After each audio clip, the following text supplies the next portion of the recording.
Allegiance.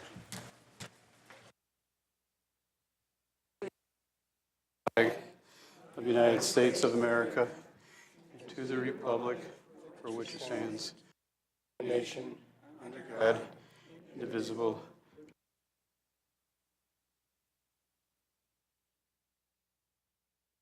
Okay, thank you. May we have roll call? Mrs. Summers. Here. Dr. Hans. Here. Mrs. Raspecki. Here. Dr. Arrington. Here. Ms. Newman. Here. Dr. Taub. Here. Dr. Klotz. Here. Ms. Schulman. Here. Mr. Rubin. Here. Ms. Kucharik. Here. Mr. Landsman. Here. Mr. Furman. Here. Thank you. This is our first opportunity for public comment. No one is signed up, but would anyone like to make public comment? Please come forward, Mr. Cummings.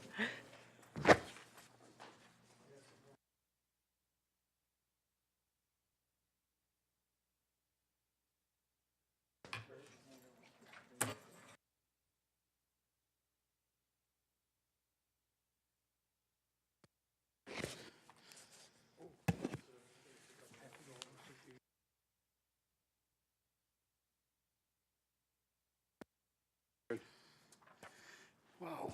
The title says.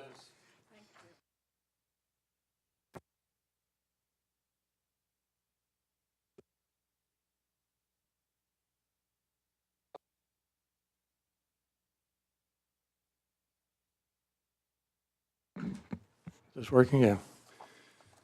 This is about Pontiac General Hospital. We have a psychiatric unit there, and we should not. If you read this thing through, you'll find a whole lot of stuff about this is not a hospital. This is a horror case. We should not be sending anybody there.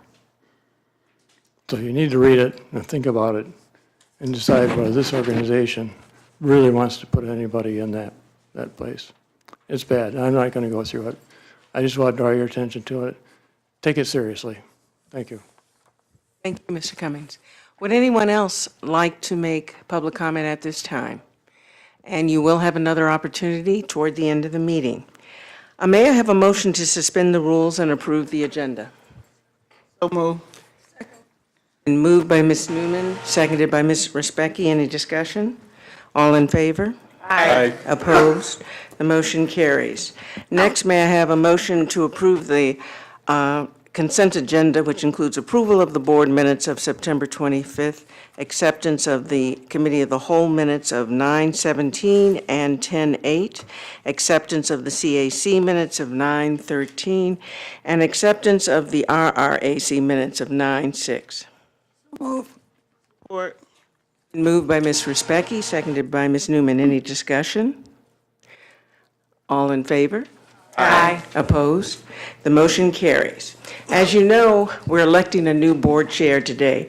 I don't think we'll need a parliamentarian, but I have appointed Mary Kucharik as our parliamentarian for the election.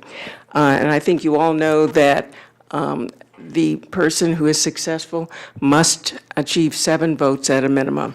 So at this time, nominations are open for board chair. Dr. Tom. I'd like to nominate Judy Summers. Well, I don't think we need a second. Are there any other nominations? Hey, would anyone like to make, first of all, would you like to say anything, Mrs. Summers? I do accept the nomination. Thank you. Would anyone else like to make comments? Would anyone like to make a motion to approve her election by acclamation? Make that motion. Is there a second? Okay, any further discussion? All those in favor? Aye. Opposed? The motion carries. Congratulations, Madam Chairman. And here is the gavel. And do you mind sitting there, or are you comfortable? I am Okay. delighted to sit here. I would ask Victoria, however, who nicely gave me the packet from last month. I got 2 of them and not one for tonight. I don't have one for tonight.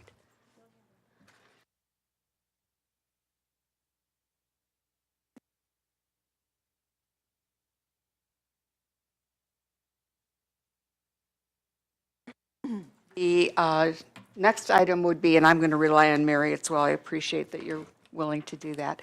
The next officer up for election would be vice chair. Currently, Lois Schulman is our vice chair. And are there nominations for vice chair? Ms. Newman. I'd like to nominate Lois Schumann for vice chair. That nomination, thank you. Are there other nominations for vice chair at this time? Do I need to, Make a motion to accept her election by acclamation. all in favor? Aye. Those opposed? Congratulations. Next officer is secretary. Currently, Dr. Taub is serving as our secretary. Are there nominations for secretary?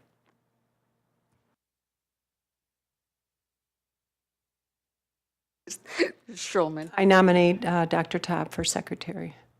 Do I accept that nomination? A motion to accept, to approve Dr. Taub's election by acclamation. Is there a motion? Mr. Rubin, thank you. All in favor, please say aye. Aye. Opposed? Excellent. Thank you. Congratulations.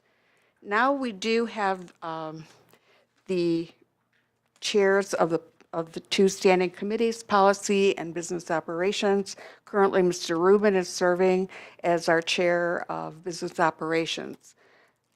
Are there nominations for Chair of Business Operations? Mr. Landsman. I'd like to make that motion to retain Sid as our chair for this committee. Do you accept that nomination, Mr. Yes, I Rubin? do. Okay. Is there a motion to approve Mr. Rubin as Business Ops Chair by acclamation? Motion? All in favor? Aye. Opposed? Now, we have a new position available. I was Chair of Policy Committee, and we need a Chair of the Policy Committee. Are there nominations? I nominate Malkia Newman. Do you accept that nomination? Is there a motion to approve the election of Ms. Newman by acclamation? Dr. Arrington? I make that motion. Okay, thank you. All in favor? Aye. Opposed? Congratulations and thank you. I believe that concludes our election. Have I overlooked anything?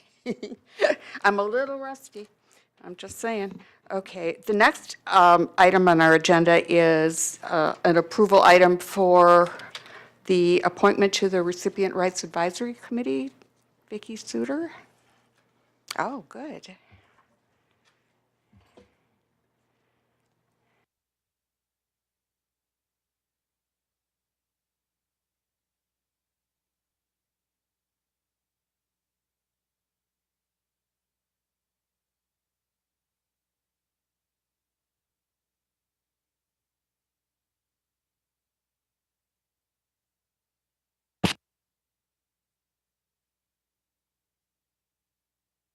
Good evening.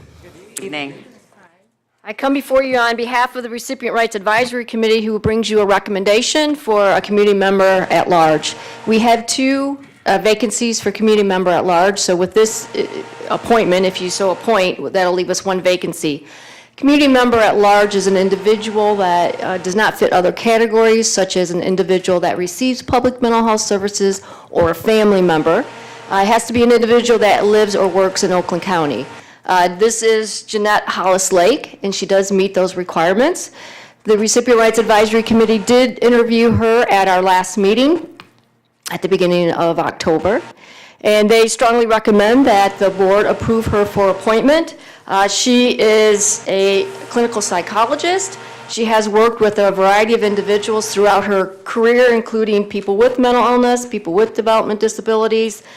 She's attended our conference. That's how I met Jeanette, is she attended our conference, Your Voice, Your Value. And she has been attending the Recipient Rights Advisory Committee for the last couple months to see if that's something that she would have interest in and want to be a part of it, which she decided to do. So we believe that her experience as a clinical psychologist, as well as working with individuals, all different types of individuals in the community, would be a great benefit for our committee. Anything you want to add, Jeanette? Yes, I would like to say On the top of that committee, I'm also a survivor of interpersonal violence. I was shot 4 times, once in the head, shoulder, stomach, and lower leg. So I'm blessed to be here with you all. So I hope that I can give some insight to the violence that we encounter every day. And hopefully, we will all not have to go through that.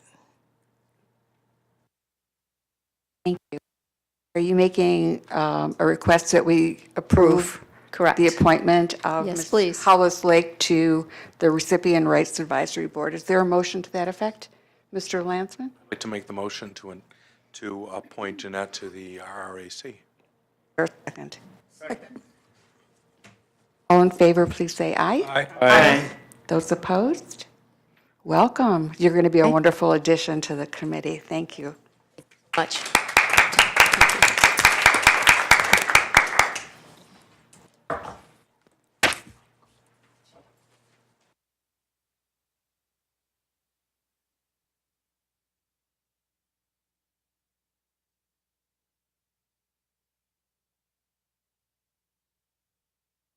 Next item on our agenda is a presentation on Oakland Family Services. Jamie Clayton?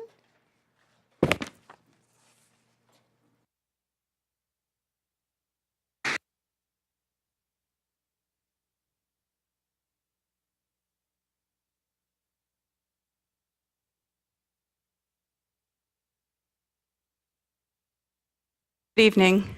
Hey. Oh, Jamie was unable to be here tonight. I'm Debbie Smith. I'm the Director of Specialized Services for Youth at Oakland Family Services. And I'm Erica Alexander. I'm the Director of the Behavioral Health Department at Oakland Family Services. Thank you so much for the opportunity to share our programs with you today. You can see on our PowerPoint that we kind of have a motto, which is building brighter futures through prevention, education, and treatment. And that goes right along with our mission, which is providing individuals and families the opportunity to build brighter futures. Our vision, which I'm sure that you all share with us, is communities of thriving individuals and families. We have 5 different locations, as you can see. Pontiac, which is our main location, Berkeley, Rochester, and 2 locations in Walled Lake. We have 4 major program areas at Oakland Family Services. One is family preservation, which includes foster care and adoption. One is early childhood services, which includes the Children's Learning Center, a GSRP preschool program, Fussy Baby early on, Parents as Teachers, all kinds of great early on prevention programs. We also have specialized services for youth, which has the contract with OCHN for children with severe emotional disturbances. And our 4th main program area is behavioral health, or Day 1, which Erica's going to tell you more about. So our Day 1 program is really has a lot of unique and exciting things that we're able to offer to the community. So one of the programs that falls under Day 1 is our mental health counseling program. This is a program for individuals starting as young as the age of 4, all the way up through end of life, where we're able to provide them with individual counseling, group counseling, using evidence-based practices, and when appropriate, also engaging them with our psychiatric physician's assistant who's able to provide psychiatric evaluations and medication management for those individuals. The mental health program tends to deal with a subacute outpatient population, so we're working with individuals with major depressive disorders, anxiety disorders, personality disorders, PTSD, any type of bipolar disorder, anything where the individual is stable enough to be able to participate in an outpatient basis for services. Also under the Day 1 program, we offer substance use disorder counseling. This is programming that's done at the outpatient or the intensive outpatient levels of care, offering individuals an opportunity to participate in services that meet the criteria of the ASAM criteria for outpatient or intensive outpatient services. So these are services that we provide in the community at our location. The individuals come in and participate in group therapy, individual therapy, drug screening, case management.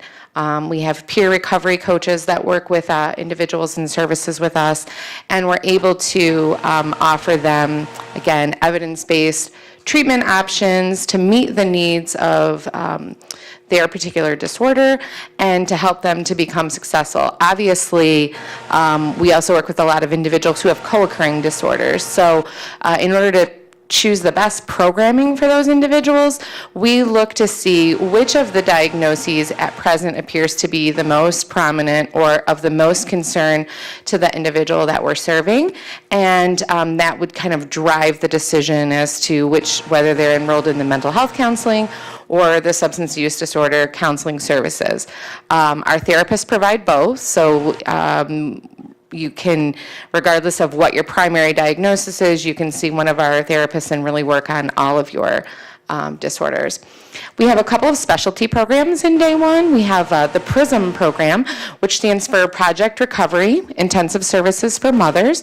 This is a very unique program that is a gender-specific program, the only one of its kind in Oakland County, that offers treatment specifically targeted to mothers. So we work with expectant mothers, women who are parenting, and women who are attempting to regain the ability to parent their children. These women have primary substance use disorders, and the vast majority of them also have a secondary mental health disorder. This program is really unique in that it, like our other treatment programs, it offers individual counseling and group therapy, as well as case management. It also offers transportation to and from services for the women in the program. This is particularly important because women, particularly mothers, are often unable to easily access treatment if they don't have a way to get there, and the program offers free childcare as well. So women who do have their children in their custody are able to bring their children into a safe environment while they participate in counseling, thus eliminating their need to either find safe safe childcare for while they attend counseling, or to be able to afford it. It also offers a lot of linkages and coordination with primary care physicians, with OBGYNs, ensuring women are able to interface regularly for prenatal care, and the staff work very closely with Child Protective Services and foster care as well, as many of the women are involved in one or both of those systems during the course of treatment with us, and they're able to be more successful in meeting their parent agency agreement because our program offers a parenting program that the Department of Health and Human Services approves. And so that parenting program is oftentimes a piece that those individuals need, and they need the drug screening and they need the counseling and those types of things. So the program can help support that. And then lastly, we have the adolescent substance use disorder program. It's not terribly different from our adult program, with the exception that curriculum is really evidence-based curriculum that works well with adolescents and involves families. We work very closely with the juvenile drug court and some of the local youth assistants, as well as for some of our older teens, traditional probation officers that may be at the juvenile level. And so again, in those programs, like all of our others, they're able to access group and individual therapy, case management and coordination, as well as, if necessary, psychiatric services to help them to be successful. So I wanted to just tell you a brief story about a program participant. This particular client was an individual who was able to go through our PRISM program. And the name that I'm going to use is not her name for confidentiality purposes. Alyssa was 26 years old when she overdosed at heroin in her home and was found unresponsive in her bathroom by her friend. When she overdosed, she fell in the bathroom and struck her face on the ceramic toilet and lost 8 of her teeth. This client's 2 small children were removed from her custody and placed into foster care, and she was referred into detox and residential treatment. After completion of treatment, she was referred to the PRISM program for aftercare services. Due to the significance of her substance use disorder, it was recommended that she start in the intensive outpatient treatment with the PRISM program. She began attending treatment 10 hours a week. She received group therapy, individual therapy, drug screening, case management, and transportation to and from treatment. As she progressed through the program, it became more clear that she had extensive childhood and early adult trauma, which had impacted her mental health and contributed to her self-medicating with substances. While heroin was her current drug of choice, she had used alcohol, marijuana, and ecstasy since 9th grade. She had limited family support, and all of her friends were people who were still using. There were bumps and bruises along her road, and while she did not relapse on heroin, she slipped and used alcohol on a few occasions and once smoked marijuana. She always maintained regular supervised parenting time with her children, but grieved greatly her inability to be with them full-time. She had a Department of Health and Human Service parent agency agreement with goals to be able to reunite with her children, and she focused on this to help keep herself committed to change. She became an active and vocal participant in group and individual therapy. She worked through trauma and accepted that she had a co-occurring disorder, both PTSD as well as an opioid use disorder. She started going to meetings in the community, preferring AA to NA. She started on medications to assist with her PTSD symptoms, and for the first time in years, reported she slept through the night and felt able to relax without the use of illicit substances. As she neared 6 months in recovery, she became employed full-time and was now working more and coming to counseling less. She made time for meetings and met with her sponsor regularly. She was proud of the changes she had made, but she still struggled with her physical appearance. A lack of 8 teeth made it rare that you would see a full smile. During treatment, she ended an unhealthy relationship with her children's father and found a small but affordable place for herself and eventually her children to live. She sought assistance through community partners to pay old utility debt and was slowly becoming more self-sufficient. Her children began unsupervised visits with her, which led to overnight visits and eventually full reunification. As she neared 15 months in recovery, her children had been home for 2 months. She was still gainfully employed and had an active role in the 12-step community. She continued individual therapy and began sharing her story once a quarter with new members of the PRISM program. Before her completion from the PRISM program at 18 months sober, we were thrilled that a private donor stepped up and provided her the cost to have dental work, including upper dentures and lower implants. A smile has never been brighter than the day that she returned to our program, her children in tow with a full set of teeth, continued sobriety, and her family intact. Follow that. So the Specialized Services for Youth program, we've had a contract with OCHN for just over 8 years now. We service children with severe emotional disturbances, ages 7 to 21, although we can go a little bit younger depending on the child's needs. As I looked at the data, I noticed that the number of children we served has really increased over the past couple years. Last fiscal year, we served 245 children in our home-based program and 344 in our outpatient program. We provide both person and family-centered services. We want the child to work on their own goals and identify the ways that they think they can get there. But a child cannot be treated alone. The family must also be invested and engaged in that child's treatment, and which is why we call it also family-centered. So we want to know what the family wants for the child, for themselves, and their ideas on how to get there as well.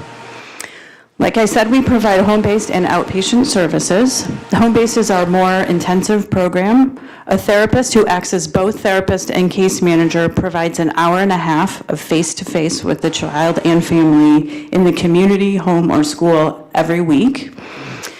Our outpatient program is a little bit more typical. The child and family come in bi-weekly, monthly, weekly, depending on the child and family's needs for individual, family, and group therapy.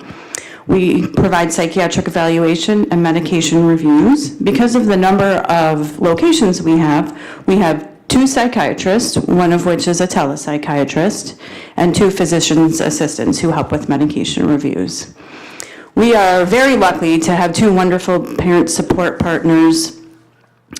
This is a parent with lived experience with their child in therapy, having difficulty in school, and they've just lived the day-to-day that the families we work with also live. And they provide a really different level of support to the families than a therapist can. We also have youth peer support specialists. This is a staff member between the ages of 18 and 26 who acts as a peer to our teenagers. These staff also have lived experience with therapy, child welfare, foster care, suicide attempts, trauma, the works, and they provide really great support for our teens, especially the ones who are a little bit resistant to being engaged in treatment. As you know, many of our families have a lot of financial difficulties. They need housing, they need clothing, they need food, all kinds of things. So we also have a case manager that can help provide those resources as well. Between the contracts we have and the contracts that OCHN has, we're able to refer out to a multitude of services, community living supports, which can help our older kids with skills either in the community or at home, respite, which can provide our parents with a much-needed break from the really challenging behaviors and sometimes unsafe behaviors of their children. Wraparound services, who can kind of pull all of those services together and keep everybody on top of things. Applied behavioral analysis for the autism population, and many other services that we have out there. Evidence-based practices are really important in Oakland County and important to Oakland Family Services. I would say about half of our therapists are certified in trauma-focused cognitive behavioral therapy, which helps children learn the skills to deal with their trauma, help process their trauma, and then share their story with family and other trusted adults. PMTO is Parent Management Training Oregon model, which is a model whereby the therapist works with just the parents to help beef up their parenting skills. They work on things like good directions and giving your child praise and encouragement. We just started the group model of PMTO called PTC, which is Parenting Through Change. Our parents have attended about 4 sessions of that group, and they're already raving about the skills that they've learned and all the ways that those skills are working in their homes now. CIT is, I'm going to have to use my notes, Parent-Child Interaction Therapy, which is for the little ones, ages 2 to 6. And this is a model whereby the therapists coach the parent in their interactions with the child through a one-way mirror and help the parent work with their child that way. And lastly, we've been waiting for this a very long time, dialectical behavioral therapy, which is typically for the adult population, but Oakland County has helped it bring it to the adolescent population as well. And we're just about to start our skills group and our individual therapy in November. And this is for teenagers with risky or unsafe behaviors such as self-harm, suicidal ideation, and substance use. We believe it's really important that our children and families can participate in the community. So we provide 2 annual events for our families. One is an annual picnic where we barbecue, have games, raffles, the kids can get their faces painted, that sort of thing. And then we have another annual event, usually in December, to celebrate the holidays. That includes music and dancing and gifts and arts and crafts for the kids. And what's really wonderful is that you would never know that these are families and children receiving services. They look like families and children having fun, smiling, and laughing with each other, as you would see anywhere else in the community. Children's Mental Health Awareness Week and Day are at the beginning of May, so we celebrate and promote that as well. We have art contests for our children with themes like superheroes or fitting in. Our staff all participate in a door decorating contest with the same theme. We decorate the lobbies in all of our offices. We provide educational material in our lobbies. And we post all kinds of information, of course, on social media and our website related to depression and anxiety in children, or looking out for the signs and symptoms of suicidal ideation in children and youth.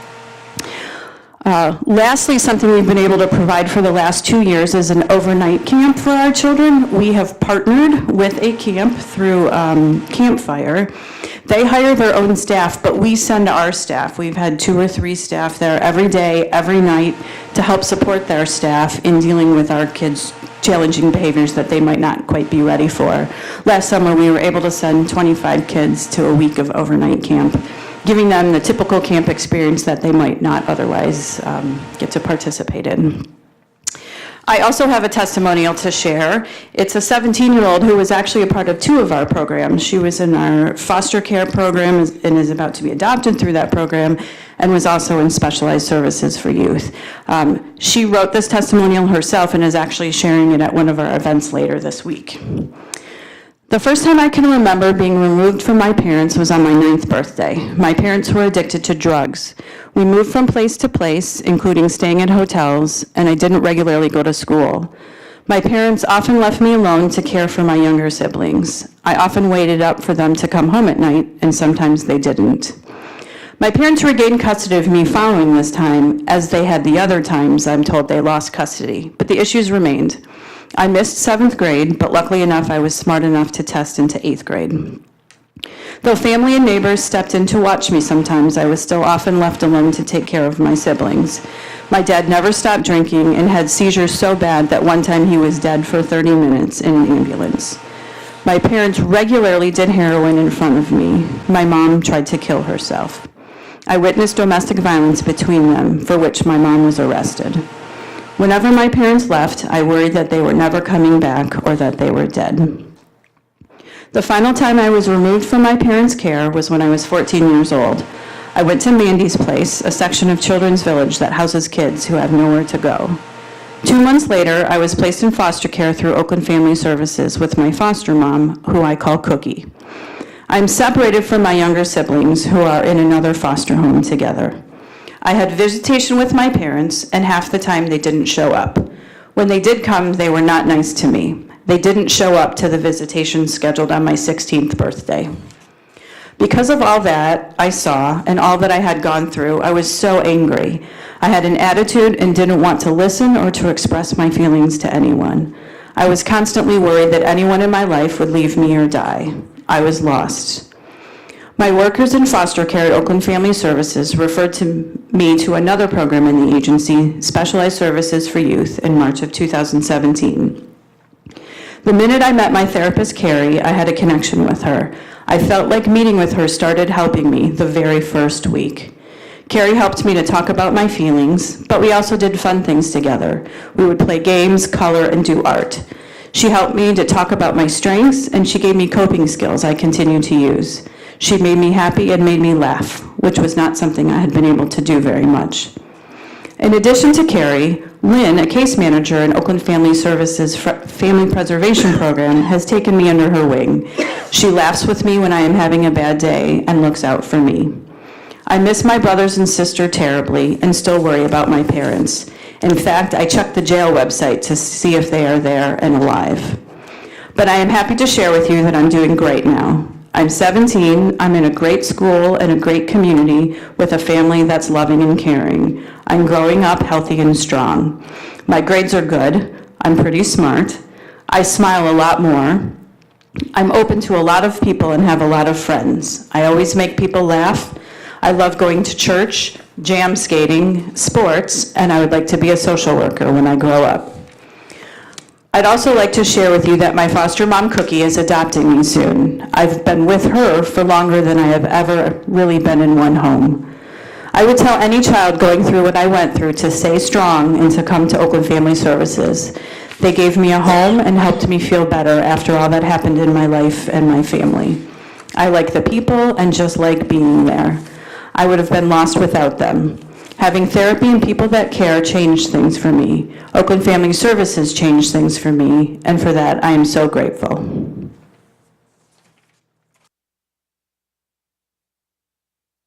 Our agency has a lot of shared focuses that apply to each of the departments that we have spoken about. Trauma-informed is very important for us, something that we have been doing for many years before it was commonplace and before it was sort of an accepted way of doing things. It was important to us, and we completed a self-assessment and made a lot of physical changes to our facility based on the information. And we did walkthroughs so that we could see what the individuals seeking services from our agency might experience. And we continue to do that every 3 years. And we have a plan, and we have a work group that regularly is addressing and following up on these things that individuals in all departments and all levels of our agency participate in.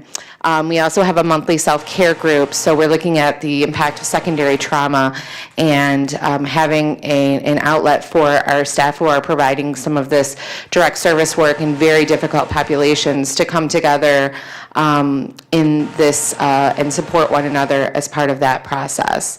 We're also working on materials from the Zero Suicide initiative and we have a committee created, and we're looking to roll out many of what's been recommended through the Zero Suicide initiative to have that integrated into all of our programs. What we know is that obviously in our more clinically based programs like the Day One program and SSY, we're constantly really aware of suicidal ideation, suicidal checkpoints and assessments and things like that. But we really realized that not only did we need to continue to be as robust in those programs, but we really needed to bring in some of our other departments and have them aware of some of the risk factors and some of the things that maybe needed to be asked in their programs as well, so that we really were having an opportunity that no matter who an individual or a family was interfacing with, that they would have an opportunity to kind of be looked at through that lens, so that we can hopefully be preventative and get to a place where we do not have suicides taking place.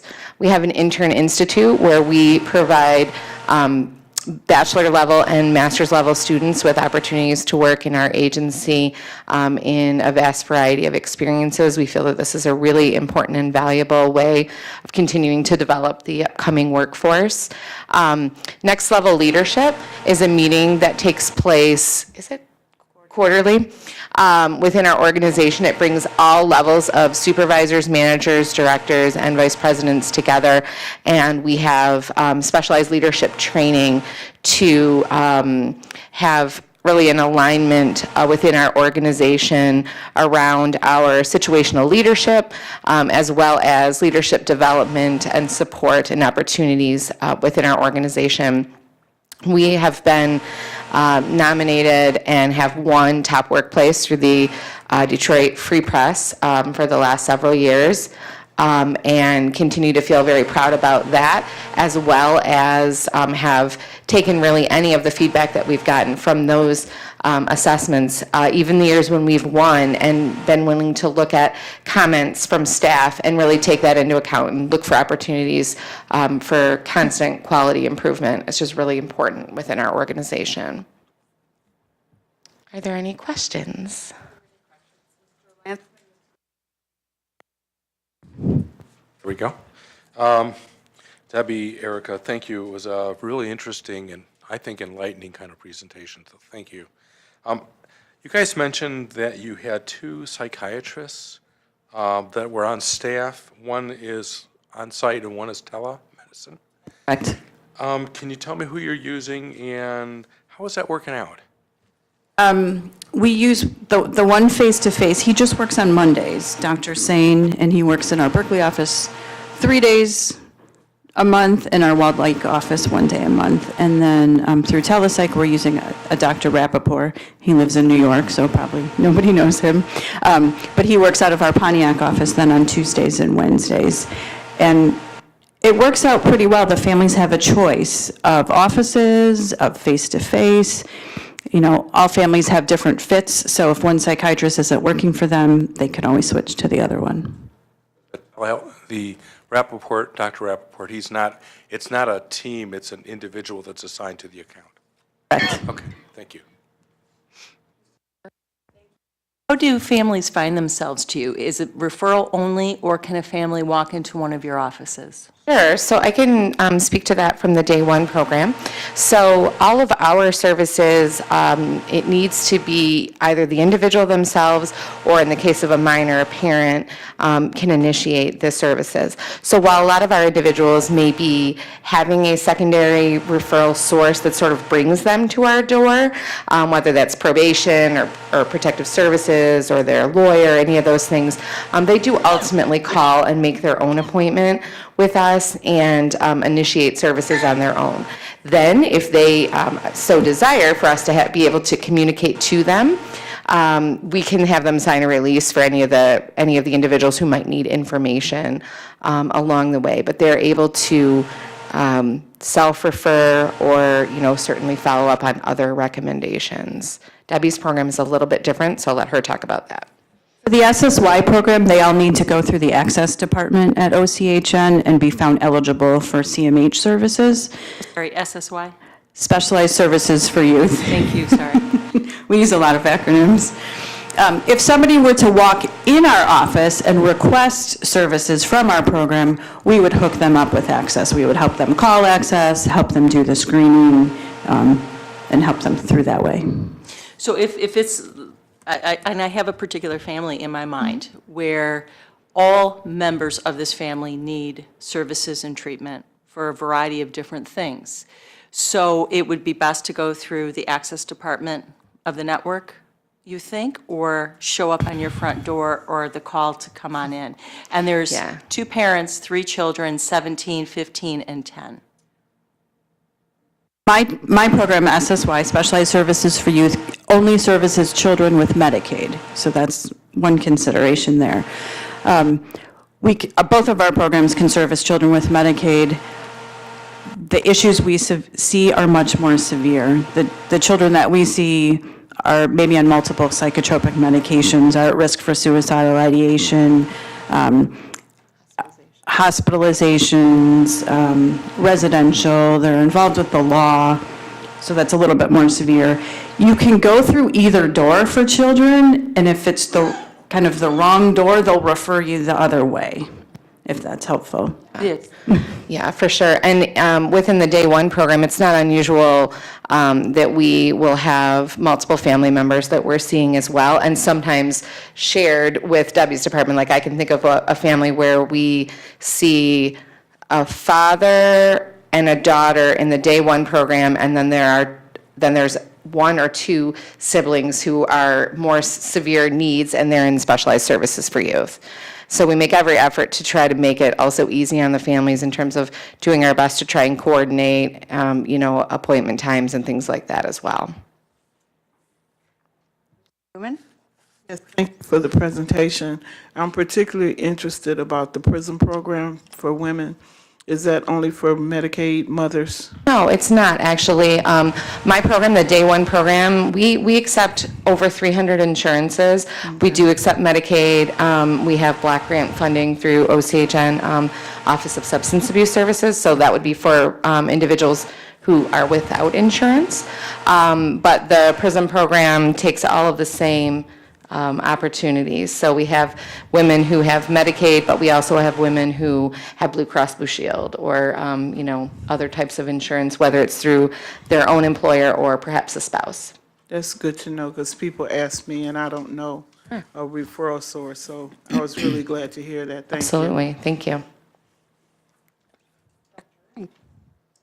I'm just curious about your intern program. Do you have a relationship with different universities? Are the fields represented at social work, psychology, what? Yeah, so we do. We do have a great number of universities that we work with. I would say in the Day One program, we tend to have master's level social work students and master's level counseling students that we do, except in my program. We don't take limited licensed psychologists, students who are going through the psychology program. And unfortunately, that's because right now, the Blue Cross Blue Shield and Blue Care Network require a physician to oversee that particular license.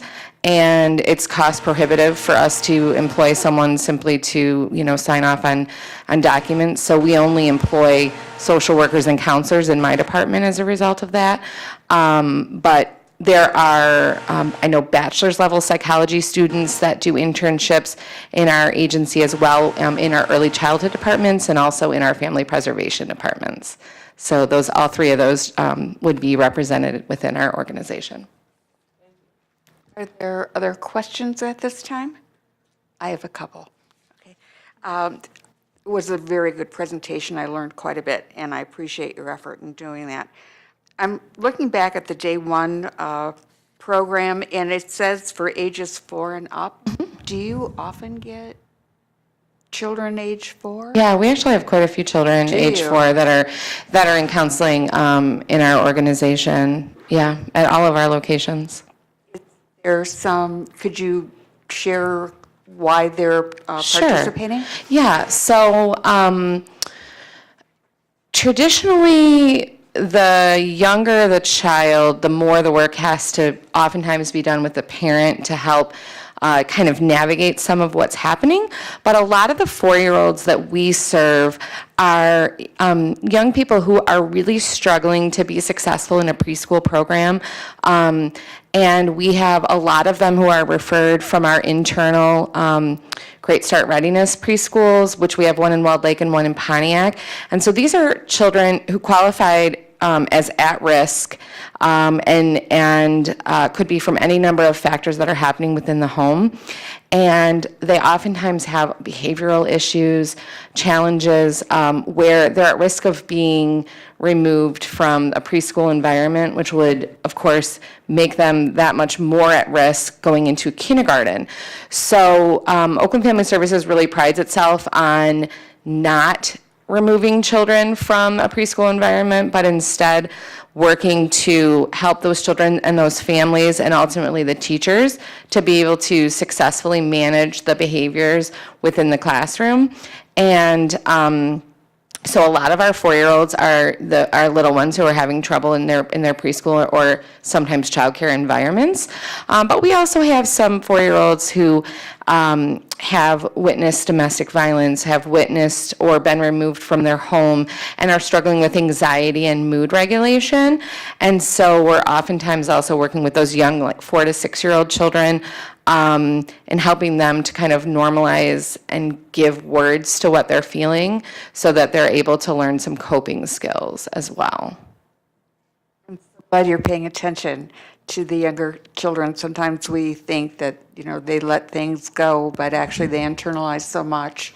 So it is, I could see a very pivotal intervention, so Absolutely. that they have a better path going forward. Thank you. Are there other questions? Dr. Klotz. Just an observation. In fact, Judy, you just said it. The children, they observe so much and they integrate so much. And despite that, because your agency is a stabilizing element, I think that makes all the difference in the world. Studies have shown that children that come out of homes that, in fact, if there is no family home, if there's no home ownership in a family, that those children oftentimes don't do as well.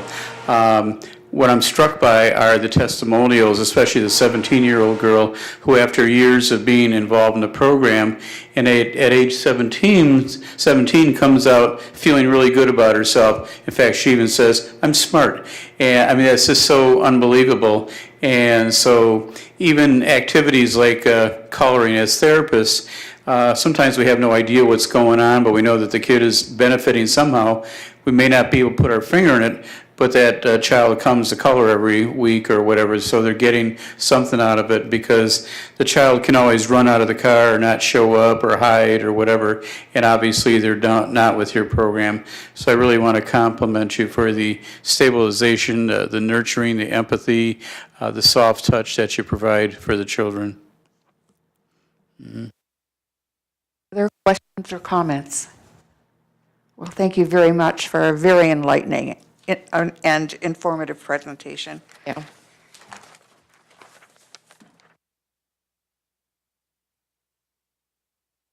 Next item on our agenda is a presentation by Elmer Serrano from Michigan Protection and Advocacy Services regarding the regulations for the home and community-based setting waiver.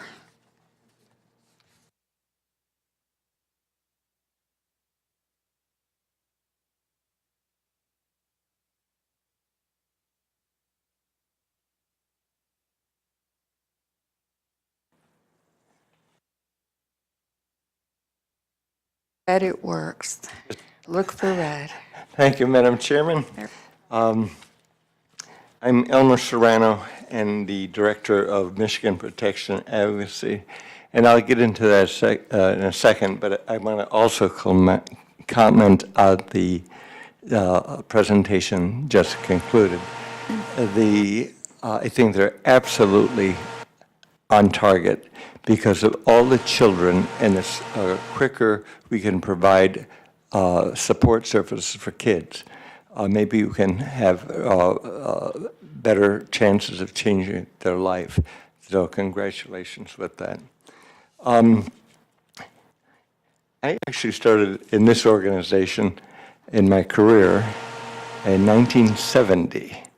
Of course, I was only 2 years old, but Oakland County CMH has really changed over the years and had made some changes that have been absolutely remarkable. I want to talk to you guys because you're the board. I met with P&A CMH systems throughout the state, and I find the same problem that I'm not sure how to address it, but it has to be talked about. Michigan Protection Advocacy is a federal mandated program. It is a private nonprofit organization, and we're designated by the governor to protect and to advocate on behalf of all people with disabilities. So all of your clients can become our clients. The organization has been around since 1974, and it has grown in handling more and more difficult issues, and pushing for the real process of institutionalization, deinstitutionalization. When I first started working with Oakland CMH in the early 70s, the whole process was to move people from Lapeer institutions, people with intellectual disabilities, and to provide community services. Over the decades, we look at what we did and we thought, oh, wonderful, great, wonderful things. The problem is we made some of the same errors as the people before us. Many of the community programs became the institutions, but smaller. Maybe a little bit better, but we didn't get to real person-centered planning. I want to also recognize Kathleen yesterday at the meeting that was, what was it called? It was with, the summit put together by Cranes, and it was a very interesting issue that came up with the whole transfer of the mental health systems. It was either money until Kathleen started speaking, and it was about people. We're talking about people who may have a disability or mental illness or addictions, and it was very clear there's two issues. One is, how do you make this happen with finances that are limited, and how do you move into a person-centered planning approach that is real? And some of the CMHs around the state, and I have not found this here, but the board hears from families who are afraid they're going to lose services. And they want you to make sure nothing is reduced, there's no change in anything. It's not you guys that are the problem. Medicaid is dictating that in order to use Medicaid dollars by March of 2019, next March, you have to meet their standards. And there's some talk about the system being delayed, which I don't support, because the instruction came out in 5 years ago. And they said you have until March of 2019 to tell us how you're going to meet the needs of people in your programs, where their services are support and are designed based on person-centered planning. The reality comes out very clear that there's a whole process also of the system being attempted to be sold from the CMH systems to privatize and to move into insurance companies, private for-profit corporations. I have nothing against for-profit. I have no problem with coordinated service, but nobody knows how it's going to happen. And that's why parents are calling you. They're afraid of the reality that their kids, adult children, or family members may actually lose the services that they have come to tolerate. Not say they love them, but it's only offered. The new program approach for Medicaid is that you have to identify what the person needs, and you provide it. It's a very simple concept. It's not, I remember several years back, Oakland County started a program, and they turned to United Cerebral Palsy of Detroit to help implement, and it was a person-centered planning. And what happened was they identified, I think they started at 10 people, because they didn't know how much money, and they didn't know what people needed.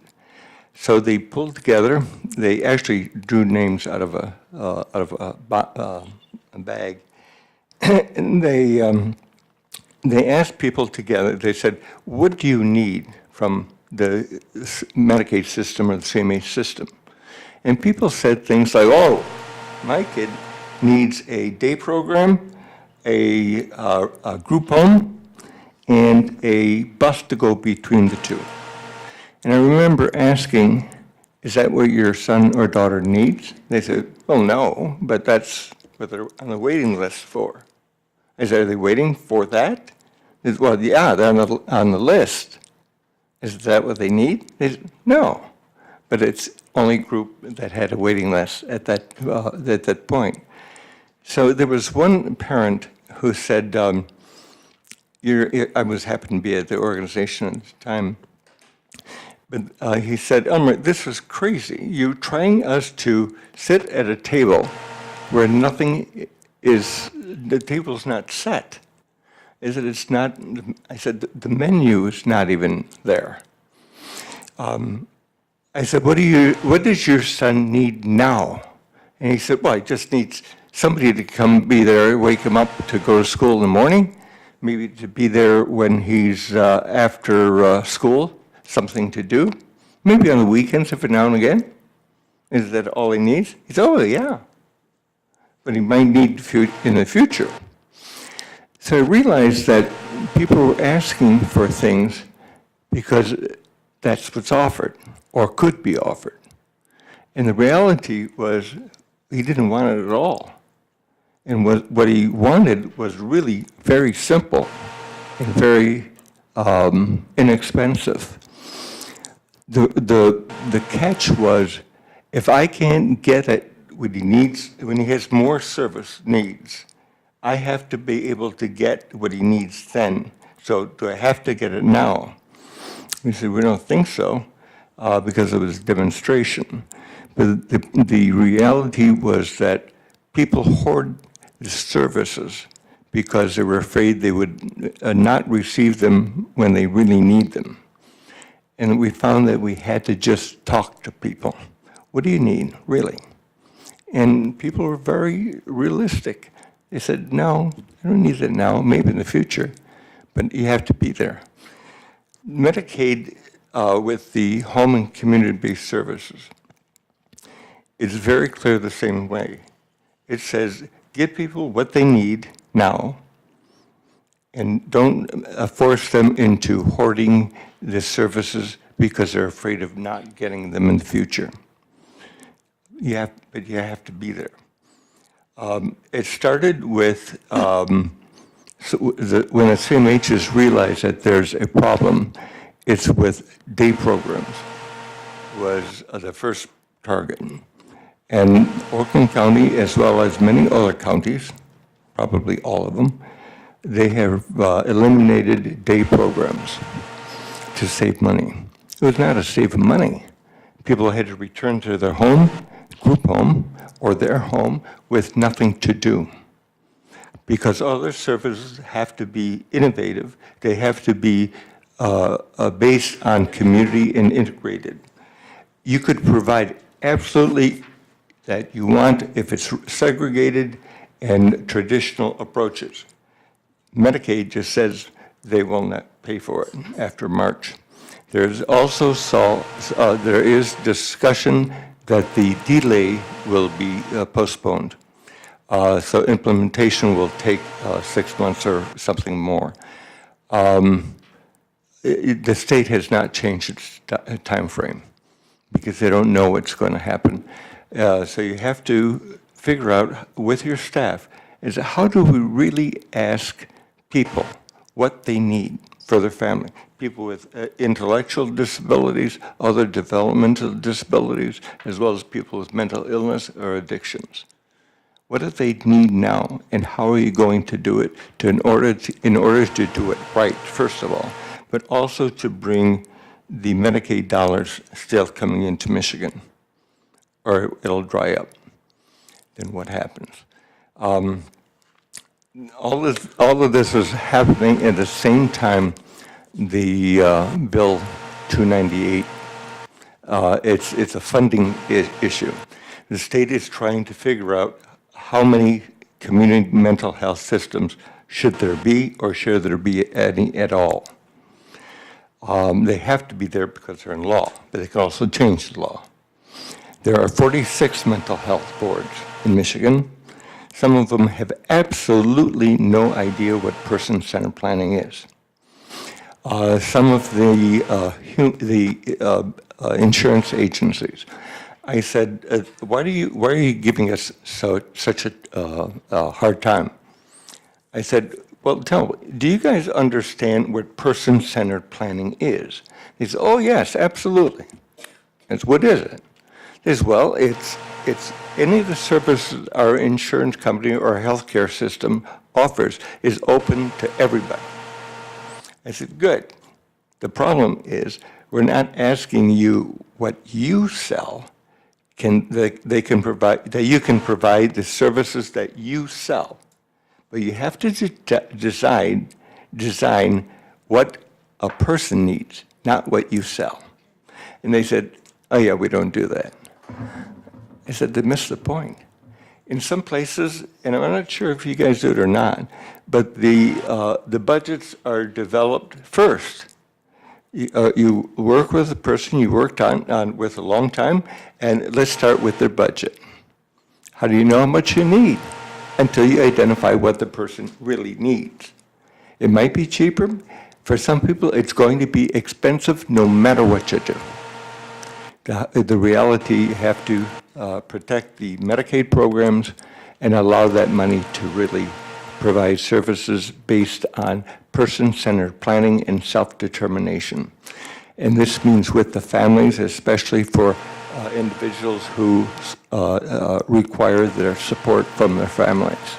Support that. Make sure it happens. So the system is done correctly, and it is done flexible, so that it will change as a person's life changes.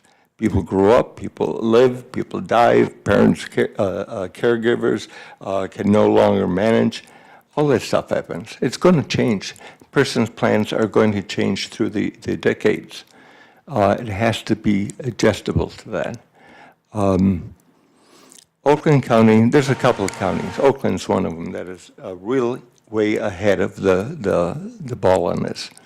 And I assume that you do receive calls concerned from parents or family members. They are afraid, and they have every right to be, because they have heard in the past, oh, trust us, we know best. No, you don't.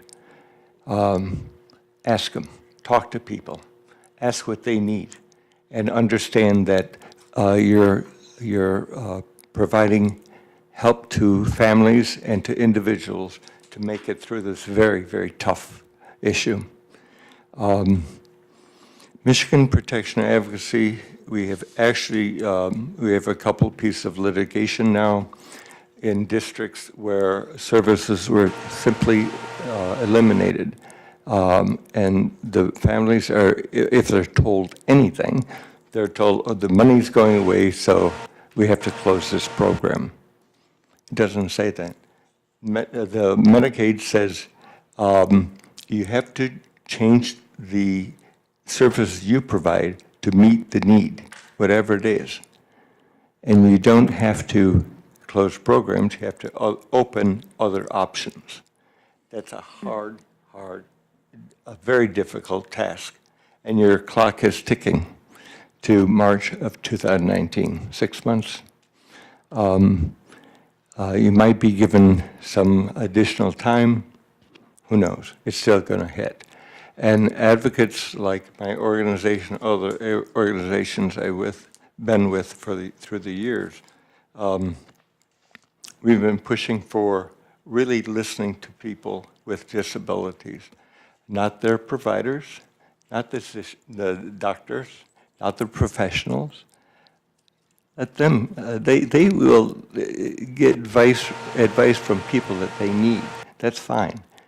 But they don't have all the answers. And some families say, I don't know what to do anywhere at all. Help me. You have to be there. If there are any questions. Mr. Landsman? Very interesting message you have. And I have a question for you, because you sort of raised an interesting philosophical question. Because we've been moving away from fee-for-service. We've been moving towards, I don't want to call it capped planning, but level of care for individuals based on their care plans, their patient-centered plans, at least for this county. So I wonder, how would one establish an ability to deliver on a select group of services where you have no clue as to how many or which ones you would need to deliver on any given day? That's almost impossible. It's almost, when you're dealing with a finite number of dollars. When the CMHs are really stuck, they say, we don't know if we have enough money to give people what they need. Ask them, how do you know what they need? They say, it's going to be too much. Maybe. Then we get a problem. The reality is, if you don't do it, you're going to lose the Medicaid dollars anyway. So it's the state has to come up to its responsibility to provide adequate funding for the CMH system. And they have underfunded this program forever. The pay scales are ridiculous. The direct care pay is way too low. You can't hire people away from McDonald's or some of the other fast food. The psychiatrist issues that were reported on earlier, I think there's way too little support service from psychiatrists. Why? Because they probably can't find them, can't encourage them to come into the county to this field. It has to be addressed. When the legislature, to some degree, just simply says, yeah, that's a problem, isn't it? Yeah, it is, and it grows worse. The crisis now of staffing is horrible. You can't get staff, and can you require them to have additional certification? You have to pay them more. So that was why the federal government said you have 5 years, and we're down to the wire now. About 3.5 to actually get their plan written and approved by the feds. So it's only given us about a year and a half to deploy. So Well, they did submit the plan, but they've never heard back from the federal government also. Yes. Are there other questions or comments? Well, you always provoke thought. That's not a new thing. All right. Well, I think that we can fall into a trap of calm, and then all of a sudden, we're facing a deadline, and then so I think that you've given us good food for thought and probably triggered a number of discussions. I have known this agency forever, and if any of the 46 CMHs around the state of Michigan, this county can do it. If you can't do it, then it's, I don't know. It's a harder problem, a bigger problem than I thought. But you guys, you know the population. With the issue of day services, it was relatively easy, where we could just eliminate this program, stop having the day program, because it's too segregated. The problem that you will have is housing. Housing also has to be integrated. It has to be in the community, has to be not an institution just smaller. The housing is going to be really a horrible problem statewide because there's not enough housing stock that's affordable. Oakland County doesn't have affordable housing. It's a huge problem that you're going to need some real help. So there. Well, I appreciate your confidence in us, and I share it. I believe that we've got exactly the right set of people with the right sensitivities and the right expertise and the right commitment to making things right for the people that we support and serve. So thank you for reminding us about that. Others, before you sneak off? Thank you, Elmer.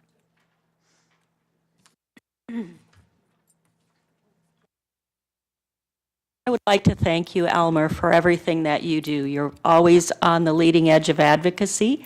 Of course, one might say, gee, that's your job, but I know you live it from the inside, from your heart, all the way out into the community, and you challenge us always to be better, to be the best.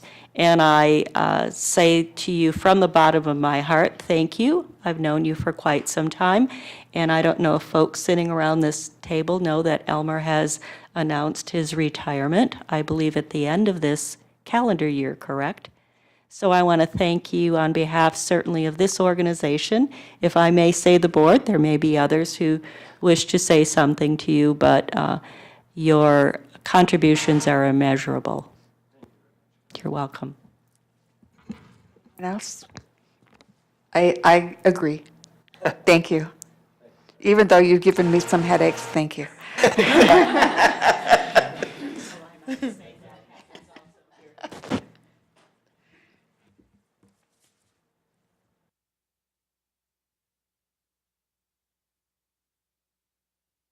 Our next presentation are the August 2018 financials. Anya.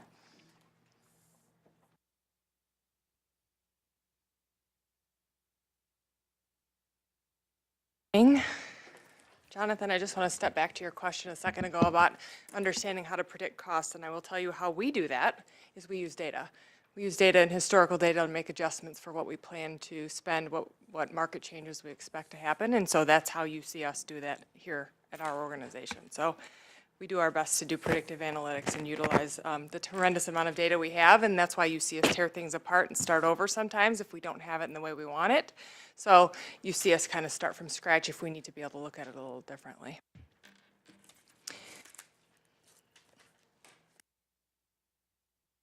I agree with you. One of the challenges that I was thinking about was we don't know how many times during a given day we'll need to provide transportation, let's say, to how many and where. So those are those variables that are hard to predict. That's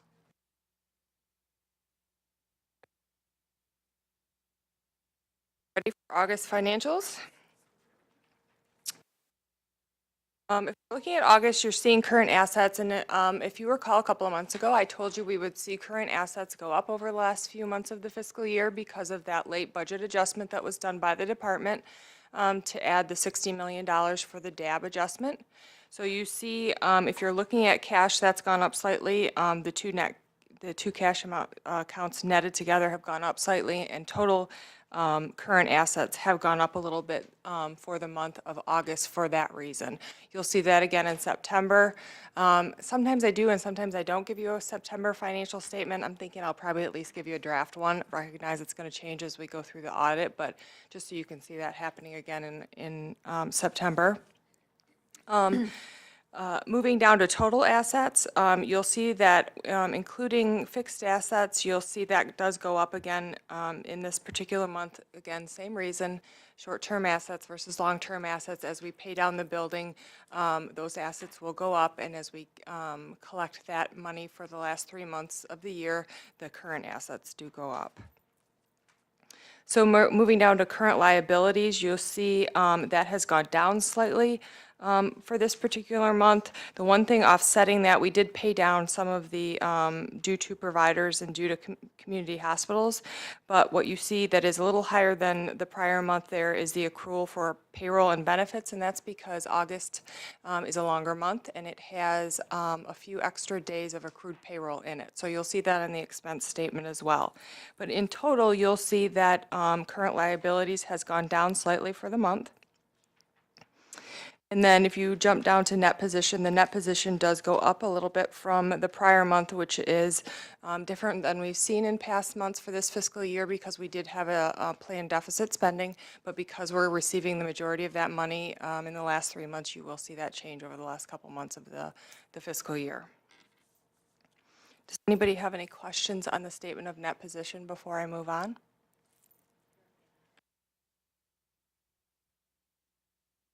Looking at I think I usually do revenue first, don't I? Looking at the statement of revenue, when we talk about that revenue we were collecting for the DAB adjustment, you can see it there in the first Medicaid line.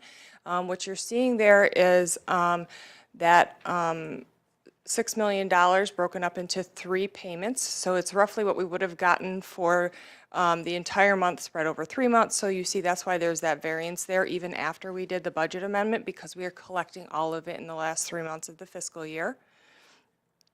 Same thing with Healthy Michigan, because that Medicaid adjustment was actually split between the 2 fund sources. So you see both of those are a bit over budget for the month in revenue.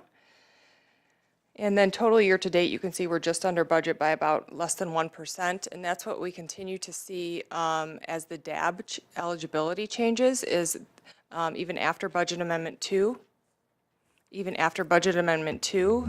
we still see slight adjustments to the DAB eligibility happening.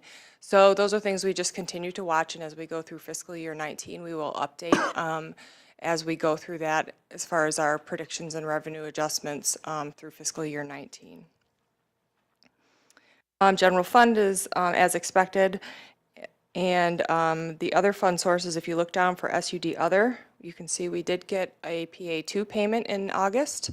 That's why that one is so off budget for the month, is that we collect those payments usually twice a year.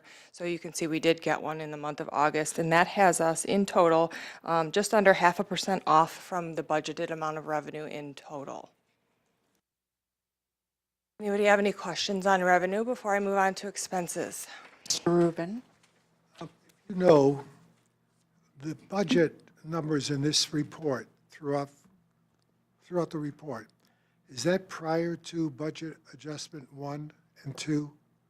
No, these would be post-budget amendment number 2 numbers. A budget amendment is approved by the board. The following month's presentation would include the most recent approved budget amendment. Anyone else at this point? No? Okay, thanks. Go ahead. Moving on to expenses, as I mentioned when we were looking at the statement of net position, August is a longer month, so you'll see salaries is a bit over, and that's due to the salary accrual, because there's a couple extra days in there than we would typically see in there. But you can see year-to-date, we're almost exactly on budget, just about less than 0.5% off from budget for the fiscal year. Moving down through providers, core provider, adults, and vocational. Remember, those are the ones I continually talk about, the split between the fiscal year and why those are slightly off for the fiscal year. In acute care, we've seen that continued utilization up a little bit this fiscal year. So that's one of the things we're watching pretty closely as far as the utilization trend as well as the length of stay for hospitalizations. So that one we are continuing to see a bit over budget through the fiscal year. Moving down, you see claims tax is slightly over budget for the month, but that's due to the increased revenue for the month. So claims tax has a direct correlation with how much revenue we get because it's just basically a percentage. So it's just a little bit higher because we're collecting that money at the end of the year here.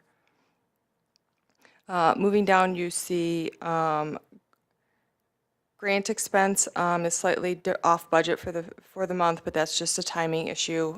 We tend to do those not necessarily on a 1/12 basis. We tend to collect those and submit them to the department based on the grant reporting requirements. So you might see that off just a little bit from different timing adjustments. Purchase service other is one that's typically under budget, and you see that one is again under budget for the month. That one is has some of the smaller items in it that we've talked about before, one of them being the psychiatrist that we help fund through Children's Village, as well as our training line item for provider staff and whatnot. So that one isn't typically on a 1/12, but we do have, you typically have some room in that line item. Finally, healthcare integration, you can see there's no expense on that one. That's the OCHN expense, and that's because we pay that one on a quarterly basis, so you won't necessarily see that every month. You can see in total we're 1.4% off budget from the budgeted amount in Budget Amendment 2, so fairly close, and we should remain pretty close to that for the end of the fiscal year as well. Does anyone have questions?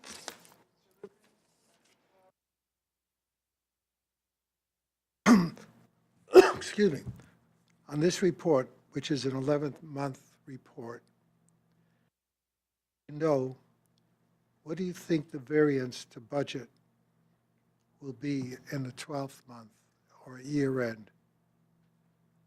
I would expect prior to making any cost settlement adjustments, we should be roughly the same. What you will see as we go through cost settlement adjustments for providers that owe us money back for service models or providers that needed risk coverage for service models, that will have an impact on the budgeted amounts. So those are all the things during year end that we go through and start to accrue for and make adjustments for in the budget. These are prior to that happening. So I heard you correctly, and tell me if I haven't. 4 million will be the same?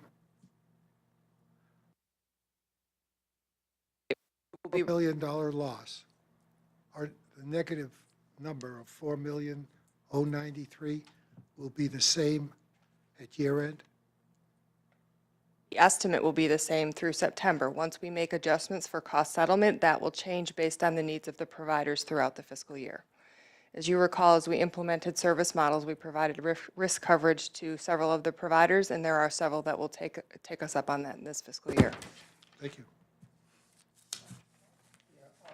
I heard two things. One from outside of here that, and under purchase of services other, and you mentioned that we were paying for part of a psychiatrist at Children's Village, that we were no longer going to be doing that, so.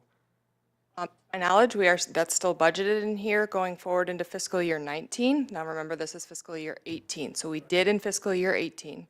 We budgeted in 19, and I'm not sure if it's been decided fully yet if we are doing that or not, but it is budgeted in 19. That's still under negotiation? Okay, thanks. Yep. So one of the things that I don't see in here for this past year, but I'm hoping maybe we'll see it for this coming year, is the revenues and expenses related to this building for leasing, possibly. We have other third parties that come in, and then as well the expense for having to maintain them separate from us. And I know you guys just did some updating to the parking lot, which is great, because I was worried about. You do see, those are actually rolled into other administration currently. So those expenses currently would be rolled into there as typical building maintenance and repairs type expenses. We have not planned to budget any of that separately. As we get in, the document that we've been doing, that 3-year projection, that does have things broken out a little differently than we would typically do it just for informational purposes. We can certainly break it out in there if that's the preference. It would be, because we intend to lease out the space on the empty floors, so we have a good running record of what we're doing on it, or how well are we doing with it, or how much it might be costing us. Just that space we're using for our own operation. I can talk to Eddie and Patrick about that. It may not, the way it rolls up, I don't know that we'll necessarily do it on this document, but we can certainly report that separately if you're interested. Are there other questions or comments at this time? Okay.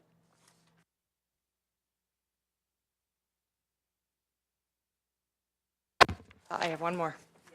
Our next item, amendments to the PIHP contract. So the other item I have for you is the budget amendment, or I'm sorry, the amendment to the PIHP contract. Listed in section 5 is the summary of the changes. I'll walk through those very quickly, but I believe Victoria provides you the detailed document in your packet, so if you'd like to read the 100 and some page document, you are welcome to do so. Remember, these are negotiated as a group from all PIHPs, so we all get the same consistent documents. It's all negotiated through the negotiation team with the department. So looking at section 5, programs with community and patient hospitals, I believe is related to the HRA and how the HRA payments are changing, just slightly different methodology being used, slightly different distribution being used, trying to time that a little closer to the actual utilization as opposed to the 2-year difference it had historically been, so it's hopefully will be a little bit more useful for us. Oh, I used an acronym, HRA, Hospital Rate Adjuster, I think. Standard consent form was added, and the performance bonus incentive pool was adjusted for fiscal year 19. In addition to that, Medicaid-assisted treatment was added, Michigan Gambling Disorder Prevention Program, and adjustments to the reporting requirements for the Michigan Gambling Disorder Prevention Project. And finally, the fiscal year 19 rate certification letters were added to this document as they're now required to be part of our contract. That's just the summary of the information, as well as the dates for the document get us through fiscal year 19. Nothing unexpected, everything that we were discussed in contract negotiations. So this is an item for approval. Is there a motion to approve the amendment to the PIHP contract? Mr. Landsman. I'd like to make that motion to approve this amendment. Newman seconded. All in favor, please say aye. Aye. Opposed? Thank you. Madam Chairman? Yes. Can we go back to the financial statements? Sure.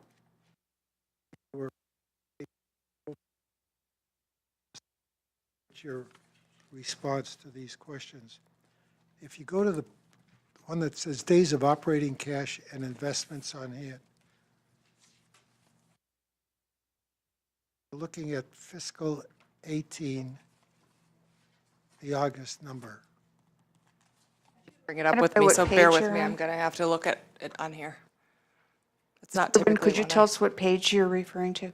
13. Thank you. Sorry about that.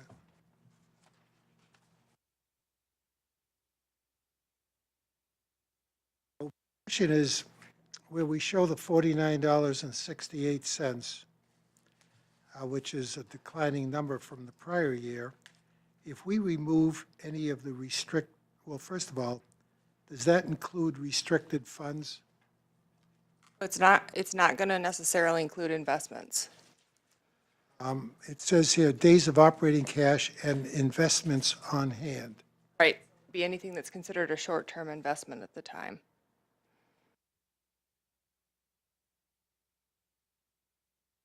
Next question is there any data to show what level we will be at in 1 year? Cash perspective, we don't typically predict cash out that far. We typically monitor cash on a monthly basis to make sure we can make all of our current liabilities. That's how we manage cash flows, not necessarily on a full year basis. We don't typically keep any more cash on hand than necessary. It's just it's used to manage our current liabilities, which would be provider payments and such.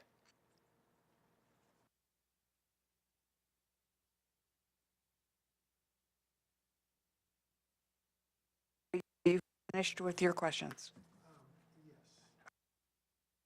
Landsman?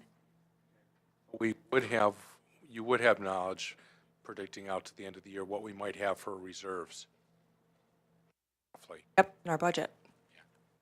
Our budget is what's reserved, which is what is used to predict what we expect to spend and have for revenue for the full year. I'm not sure I'm following the question. Reserves and cash for me are two very different things, so I'm not sure I'm. I didn't understand that. Reserves are what? Our reserves aren't necessarily cash, and our cash isn't necessarily the amount of reserves. Cash on hand when you talk about reserves, it's our assets in total and the amount of restricted reserves we have. Cash on hand is just about that $7 million that we keep as liquid cash. I was reading from this report that the heading is Days of Operating Cash and Investments on Hand. Maybe I'm not following between the two of you the question. Let me try it this way. So we've got so many days on hand of cash equivalents, plus we have our reserves. That's our total assets, essentially, plus our building. Mm-hmm. Okay, so ignoring our building, we have reserves, we have a certain amount of cash we have right now. We're going to get income in, revenues in every month for the next 12 months. Mm-hmm. As well as pay Right. our So- liabilities out. And roughly we're going to know how much we're going to get every month from revenue because we budgeted for it, as well as The expense. budget is for the expenses, correct. And since we're doing accrual, it's 1/12 each time, so the amount we have right now is going to be roughly the amount we'll have at the end of the year, unless something dramatic changes in terms of revenues or expense. Correct. Okay. So I get it. Do you have any question tied to that, Sid? One moment. I was noticing your head shaking, so you have additional questions for Anya? Okay, great. Well, I have a statement. I don't consider assets, for this purpose, I don't consider assets cash. A building is not cash. So I'm trying to find out, since we don't have any plans for cash flow projections, cash flow, I'm talking about 6 months out.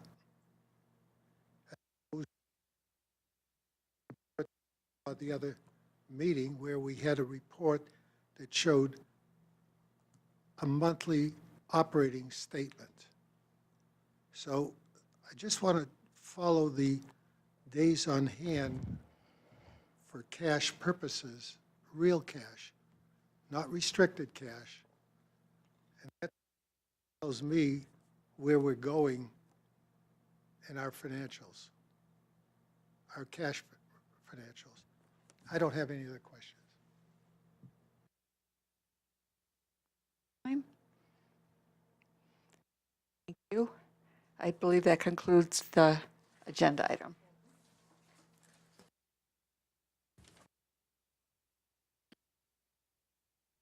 Next items on our agenda are the reports from the Recipient Rights Advisory Committee, the Citizens Advisory Committee, and the Substance Use Committees. We'll start with Mr. Landsman for Recipient Rights Advisory Committee. Sure. The Recipient Rights Advisory Committee met on October 4th at 5:30. Amit was our vice chair. He opened the meeting. Then Nicole Gittleman continued on as the facilitator. There was a Peer Rights Allies presentation presented by Val Gomer and Pam Casper.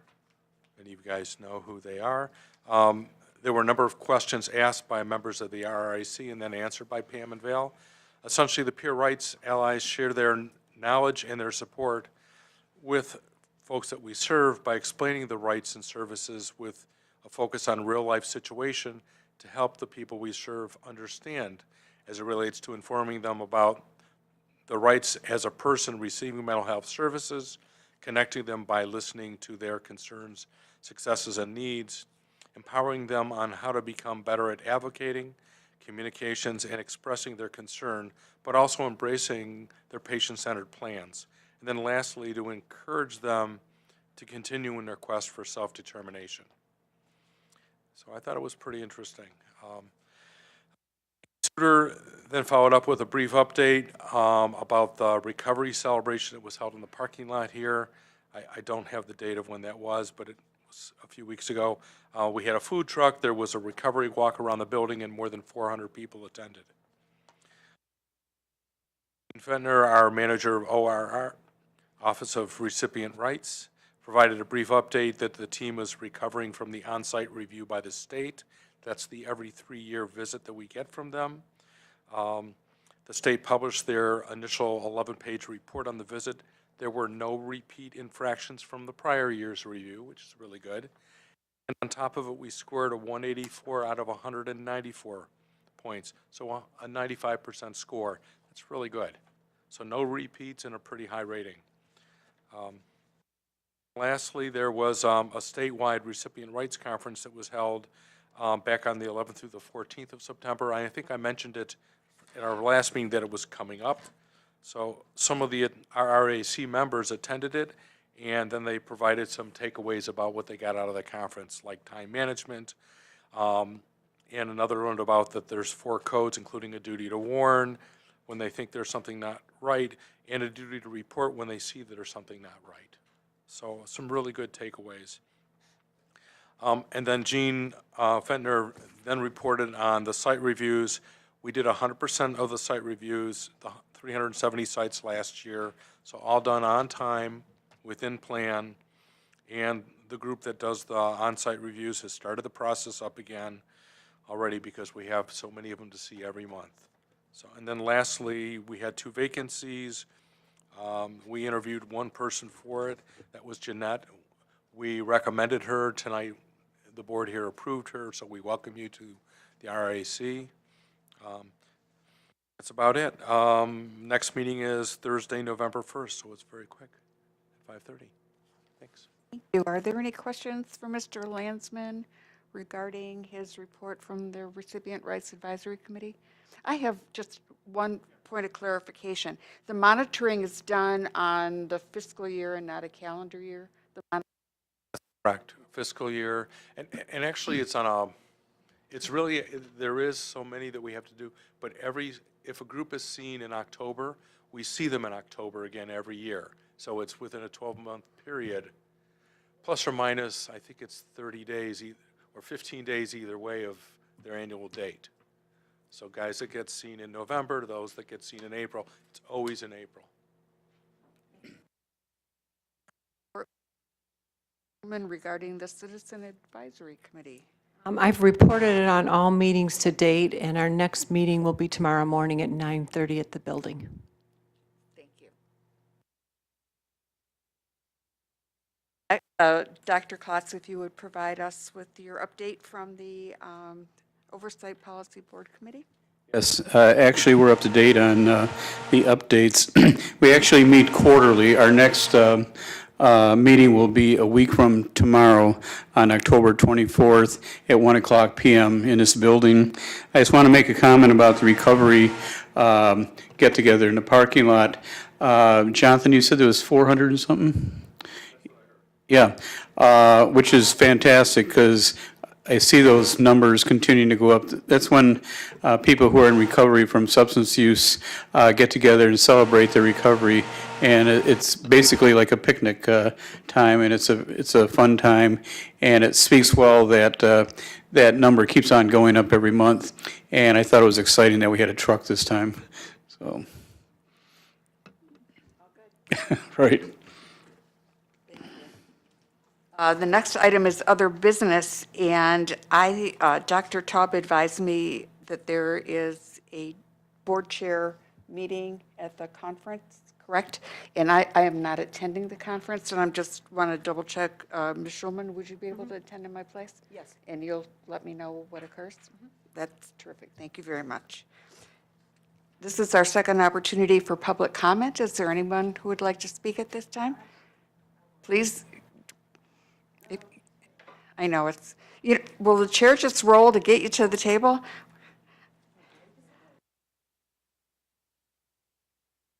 It works most comfortably. Okay, I was an employee with the new center, Detroit.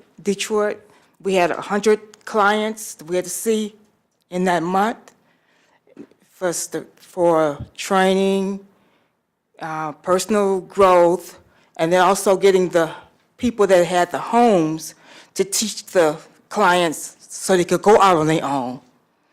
The kickback from that was the people in the homes. They didn't want to release those people to go out and leave them. There was money going out the door. So we were fighting that. At the same time, we're trying to get these people to be on their own. So I'm sure it's still going on the same way. I don't think too much has changed. The people, those foster people, do not want to release them. We would come in and do therapy. The homeowner would sit in the meeting, which that was not supposed to be. So we had a lot of kickback from that too.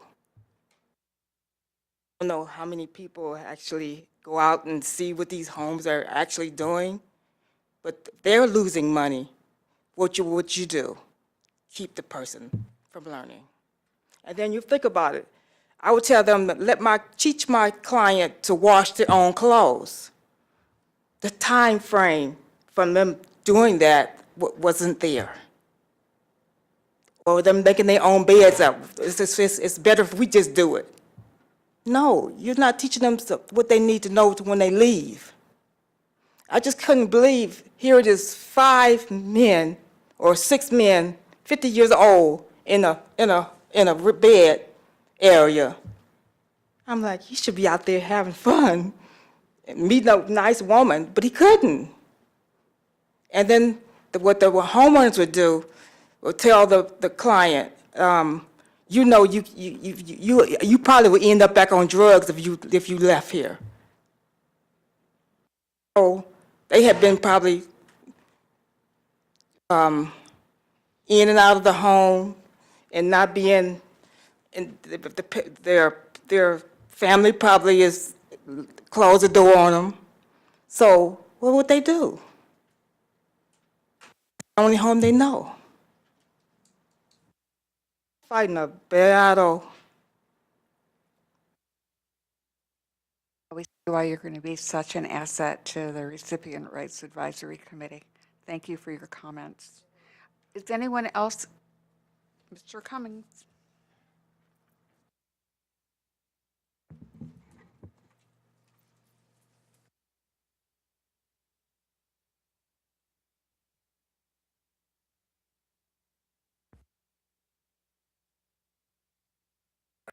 Can you hear me? Yeah.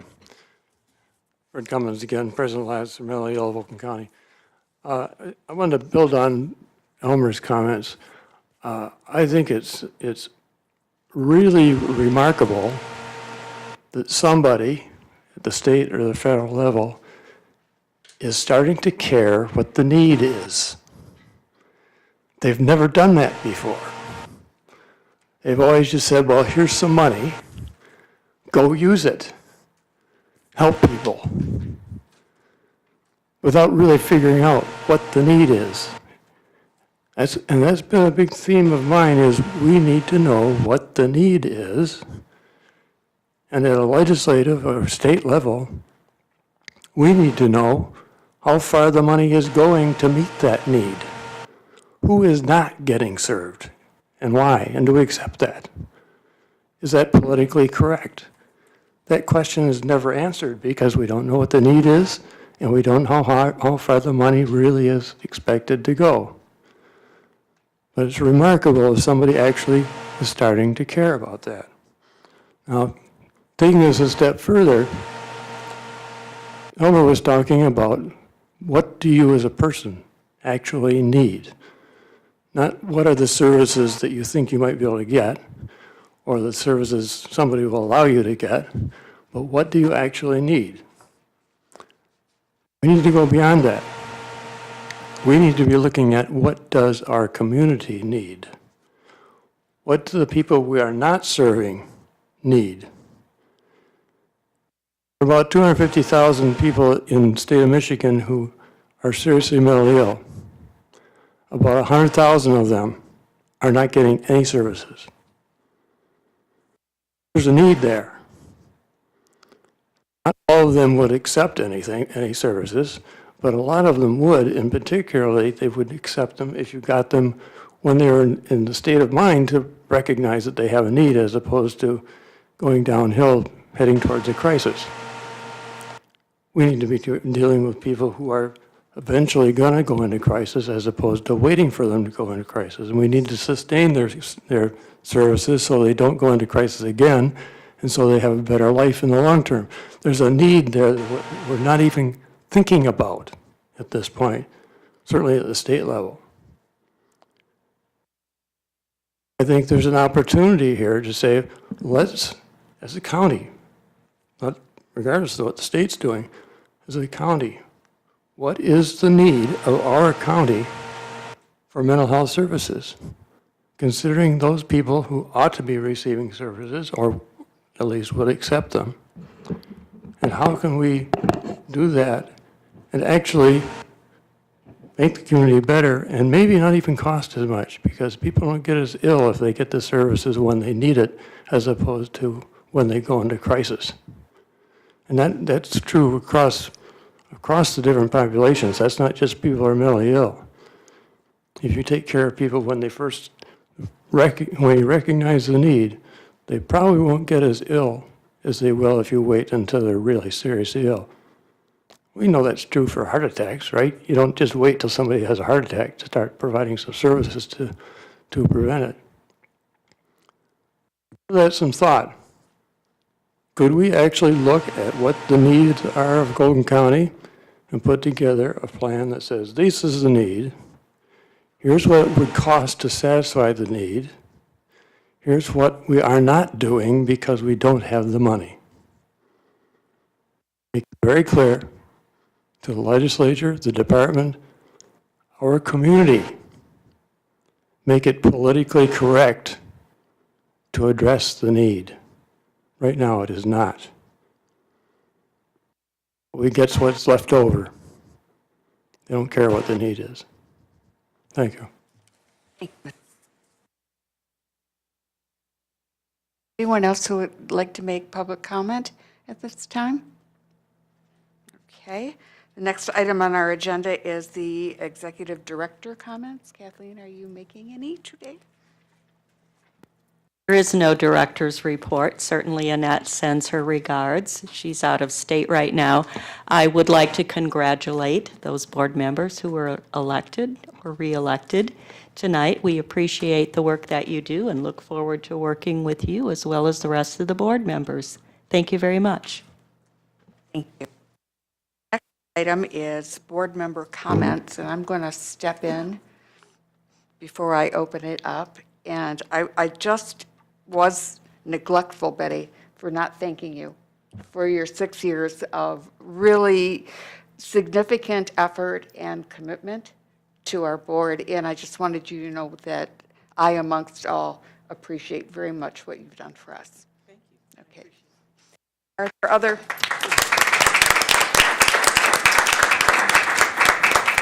Are there any other board member comments, Mr. Newman? One, whatever this is that's going on before the next board meeting, I don't know which department needs to look at it, but it is very, very distracting, and it was hard to hear our speakers because of whatever this is that's roaring in the room. That's the only comment I have today. other than Thank you. congratulations. And I second your motion on that Oh, that one. was Dr. horrible. Tubb. Break more things around the house trying to fix them, but this light sort of does something funny when you hear that buzzing. So I think maybe the ballast on one of the fluorescent lights is burning out, but it could be the elevator too, so. Pretty distracting. Board member comments. Ms. Schulman. I wanted to add to your comment, Judy, to thank Betty for including me as vice chair in so many learning opportunities, and I truly appreciate it, and I look forward to serving with you as chair going forward. Are there other board member comments at this time? Bill? Oh, I'm sorry, Sid, I didn't see you. My apologies. This is not the best spot. My mic that was causing all the problem, but I see it wasn't. Well, we're not prepared to say that it was. So I want to also join those and thank you, Betty, for your service. I know it's a difficult task. We have not always seen eye to eye on many subjects, but I just want to thank you for your time and effort in what is, we all believe, is a very worthy cause.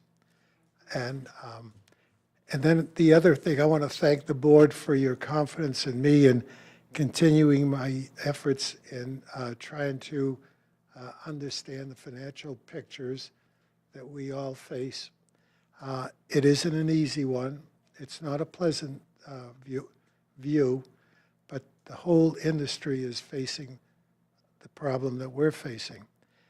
And with that in mind, I'd like to tell all that I've had a meeting with Annette, and we talked at her request and my request, and we talked about a lot of issues regarding the financial concerns that I have. And I think we had a great meeting, not a good meeting, but a great meeting. And I think she's going to do a great job for us. But I also know that she has, I bounced a suggestion off of her, which I'll bounce off of the board at our next meeting, which I think will be somewhat different in finance than we've been used to. But it will be the board's decision and not mine. We both agreed that it's worth discussing with the board. So with that in mind, hopefully next meeting, when she's present, it will maybe be a topic for discussion if it's on the agenda. And lastly, I'd like to know who on the board would like to serve on the Finance Committee. And if a show of hands is all we need, I don't know how the best way to. I agree that that's a topic that's come up a number of times and that we need to discuss it. I think I'd rather see it happen at the committee of the whole, have that discussion, but certainly one that should be had. Sure. I agree. Okay.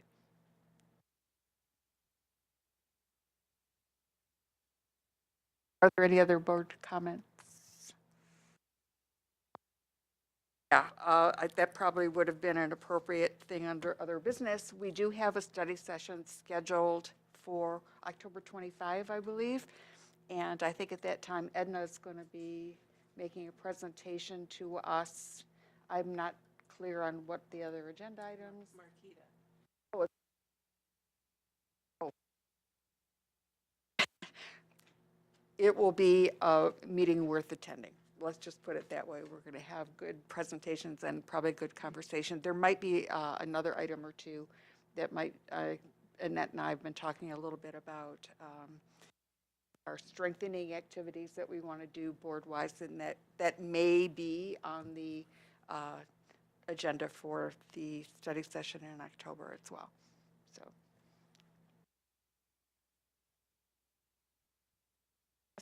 Thank you for your confidence in me. I hope not to disappoint. And with that, this meeting is adjourned. Oh, and Steve,